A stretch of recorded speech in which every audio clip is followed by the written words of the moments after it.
Hello everyone, আসসালামু আলাইকুম। আজকে আমি চলে আসছি জয়পুরহাট জেলা ইজতেমা 2024। পুরো ইজতেমার এই দৃশ্যটি আপনাদের সামনে তুলে ধরবো। ইজতেমাতে ঘুরবো, ফিরবো, দেখবো এবং ইজতেমার প্রতিটি স্থানকে তুলে ধরবো। আমি জাহাঙ্গীর। চলুন শুরু করা যাক আজকের এই সুন্দর ভিউটা।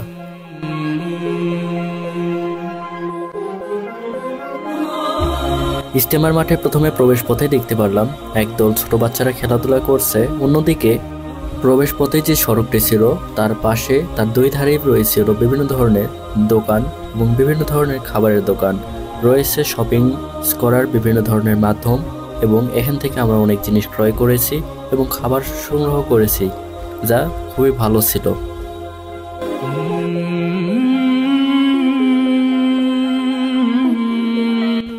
সড়কটির অন্য প্রান্তে রয়েছিল ঘর সাজানোর জন্য বিভিন্ন ধরনের পাপড় সহ বিভিন্ন ধরনের জিনিসপত্রের দোকান এবং ছিল জিলাপির দোকান, যা অত্যন্ত সুস্বাদু ছিল।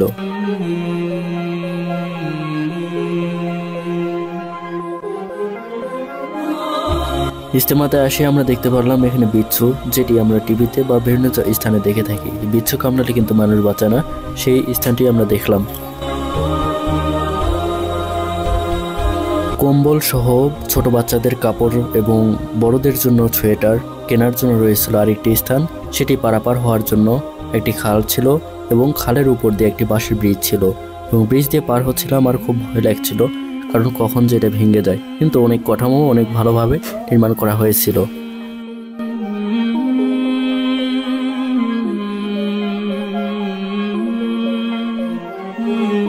আসসালামু আলাইকুম, সকলেই কেমন আছেন? আশা করি সকলেই ভালো আছেন। আজকে আমি বের হয়েছি আমার ছোট আম্মুকে নিয়ে, আমি ঘুরে বেড়াবো। এবং আজকে আমরা যেটি জয়পুরহাটের মধ্যে সিমেন্ট ফ্যাক্টরি, সেখানে বিশ্ব ইজতেমা হচ্ছে, জেলা ইজতেমা, সেখানে আমরা ঘুরবো, ফিরবো এবং দেখবো। আমরা পুরো বৈকালটাকে আজকে উপভোগ করবো। আজকের দিনটা হচ্ছে শুক্রবার ছিল এবং আপনাদের মাঝে তুলে ধরবো। চলুন শুরু করা যাক আজকের ভিডিওটি। মাটি মারছে, ধাক্কা দিছে, তারপরেও তিনি তাদের কাছে গেছেন আর বলছেন, তোমরা আমারে ধাক্কা দিলে দাও, ফেরেশতা যেন তোমাদের ধাক্কা দিয়ে জাহান্নামে ফালিয়ে দেয়। আমি আল্লাহ তাআলার সচ্চা রাসূল, আমি চাই ফেরেশতা যেন তোমাদের কবরে ধাক্কা না দেয়। এই জন্যই আমি তোমাদের কাছে বারবার। এখন বর্তমানে অবস্থান করেছি সিমেন্ট ফ্যাক্টরি জয়পুরহাট। দেখতেছেন ইজতেমা চলেছে, এই পাশে ইজতেমার যে ম্যাপ রয়েছে, ম্যাপটা কিন্তু রয়েছে, আপনারা দেখতেছেন জয়পুরহাট জেলা ইজতেমা 2024। অলরেডি প্রায় বছর পার হয়ে গেছে। আর দেখতেছেন বৈকাল টাইমে আমরা ঘুরতে ঘুরতে চলে আসলাম এই বিশ্ব ইজতেমায়। প্রতি বছরই কিন্তু এখানে ইজতেমা হয়, আর সেই অনুসারে এই 2024 সালে এখানে ইজতেমা হচ্ছে। এখন দেখতেছেন আজকে শুক্রবার হচ্ছে আজকে দ্বিতীয় দিন ইজতেমার, আর শনিবারে কিন্তু ইজতেমার মোনাজাত হবে এবং মোনাজাত শেষে কিন্তু এটি সম্পূর্ণভাবে শেষ হবে। এখন আমরা ভিতরের দিকে প্রবেশ করব এবং পুরো ইজতেমার মাঠটি ঘুরে ঘুরে দেখার চেষ্টা করব এবং আপনাদেরকেও আমি দেখাবো। চলুন শুরু করা যাক আজকের ব্লগটি।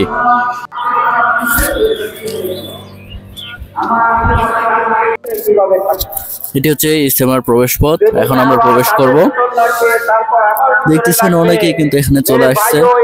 এখন আমরা ভিতর দিকে প্রবেশ করব।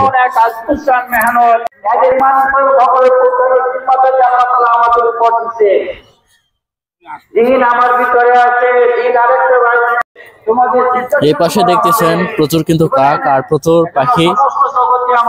বেশিরভাগ এখানে রয়েছে কাক, যেগুলি উড়ে বেড়াচ্ছে এবং দেখতে ভালো লাগছে। আমরা অলরেডি চলে আসছি একদম পিছন সাইড, সামনের দিকে আগাবো, আপনাদের সামনে তুলে ধরবো। সকলেই সাথে থাকবেন। ইজতেমার এই পাশে কিন্তু রয়েছে গোসলখানা এবং অজুখানা, রয়েছে টয়লেট। এই পাশে আপনারা আসলে দেখতে পারবেন। আর প্রতি বছরের ন্যায় এবারও কিন্তু খুব বড় রকমের ইজতেমা হয়েছে, যদিও এবারে একটু ছোটভাবে আয়োজিত হয়েছে। আমরা একটি পুকুর আছে, পুকুরের দিকে এখন আমরা অগ্রসর হব। এখন আমরা কিন্তু ভিতরের দিকে প্রবেশ করব এবং ইমামের মেম্বারের দিকে যাব।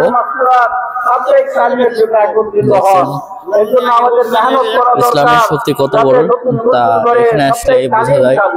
আমাদের ইসলাম ধর্ম আসলে অনেকটা শ্রেষ্ঠ। 10 দিনের জমাতে দুজন অবিবাহিত মেয়েও যেতে পারে। এজন্য নারীদেরকে যেরকম উম্মত থেকে বের করে দেওয়া হয় নাই, তেমনি ভাবে দাওয়াতের দায়িত্ব থেকে তাদেরকে সন্তুষ্ট করা হয় নাই। পুরুষের চেয়ে নারীর দায়িত্ব দাওয়াতের ক্ষেত্রে কম না। নারী পুরুষ উভয় যেরকম উম্মত, উভয় সমানভাবে দায়ী। যে তাগাদা পুরুষ পুরা করতে পারে দাওয়াতের কাজে, সেই স্তরে নারী কখনো উঠতে পারবে না। এটা অভ্যন্তর কথা, এই ধরনের কথা বলা ঠিক না। আমরা যদি মা বোনদেরকে মেহনতের মধ্যে না লাগাই, তো বাতিলাদেরকে মেহনতের মধ্যে লাগাইব। এই জন্য মক্কা বিজয় মৌলিক কারণের মধ্যে এটাও ছিল। আম্মাজান হযরত উম্মে সালামা রাদিয়াল্লাহু তাআলা আনহা নবীর পরামর্শ দিতেছে, আপনি সাহাবীদের কিছুই বলেন না, আপনি নিজের মাথা মুন্ডাতে শুরু করে দিন। বর্তমানে ফেতনার জামানা, পুরুষ মহিলার জজ্বা সবাই দুনিয়ার লাইনে 1 নম্বর হইতে চায়। এই অবস্থা মা বোনদের ভিতরে দিলে সব জজ্বা পয়দা হইতেছে। এটা দাওয়াতের মেহনতের বরকত। ঘরের মা বোনদেরকে এর জন্যই আল্লাহ রাস্তা নিতে হবে। ঘরে যাতে 24 ঘন্টা নিজাম দাওয়াত তালিমের জিগরের তরতিব ঠিক হয়ে যায়। হুজুর সাল্লাল্লাহু আলাইহি ওয়াসাল্লাম যখন বহির্বিশ্বে জামাত পাঠানোর নিয়ত করছিলেন, সেই যুগের মাস্তুরা তাদের অলংকার নিয়ে আসছে নবীর দরবারে। তাদের এরকম জাজবা ছিল। এজন্য মাস্তুরাতের তাসকিল মাসনুন আমল। হুজুর সাল্লাল্লাহু আলাইহি ওয়াসাল্লাম উম্মে হারাম রাদিয়াল্লাহু তাআলা আনহাকে বলতেছে, আমি দেখতেছি এক জমাত সমুদ্রের উপর দিয়ে যাচ্ছে।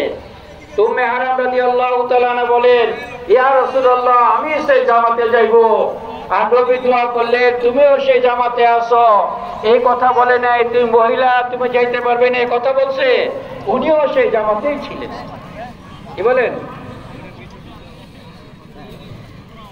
এজন্য অনেক মা বোন মনে করে ঘরের জিম্মাদারি, বাচ্চার জিম্মাদারি, কিন্তু হুজুর সাল্লাল্লাহু আলাইহি ওয়াসাল্লাম যে জিম্মাদারি এই দুনিয়াতে আসছে, এই জিম্মাদারি আল্লাহ তাআলা আমাদের মা বোনকে দান করেছেন। কোরআনে আপনি আমাদের কথা, আমাদের হাতে বসাও। এখানে হঠাৎ করে যদি কেউ অসুস্থ হয়ে পড়ে, তার জন্য রয়েছে মেডিকেল টিম এবং রয়েছে যদি কোনো ঝামেলা হয়ে থাকে পুলিশের সহযোগিতা এখানে পাওয়া যাচ্ছে আমাদের জয়পুরহাট জেলা ইজতেমায়।